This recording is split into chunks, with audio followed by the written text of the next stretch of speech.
আসসালামু আলাইকুম। আজকে আমি চুষি পিঠা একদম কম সময়ে সহজভাবে বানাবো। তার জন্য আমি এখানে নিয়ে নিয়েছি 1.5 কাপ পরিমাণ পানি, দিয়ে দিচ্ছি হাফ চা চামচ লবণ।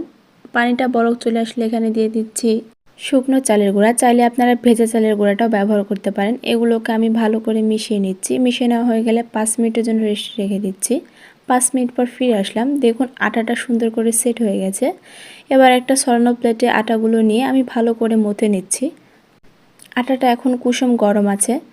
আমার মথে নেওয়া হয়ে গেছে। এবার আমি বোল করে নিয়েছি। দেখুন আজকে আমি পিঠা বানাবো কেচি দিয়ে। আমার মনে হয় কেচি দিয়ে পিঠাগুলি বানালে কম সময়ে অনেকগুলো পিঠা বানানো হয়ে যায়।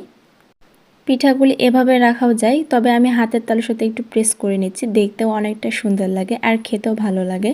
এইভাবে করে আমি সবগুলো চুষি পিঠা বানিয়ে নেব।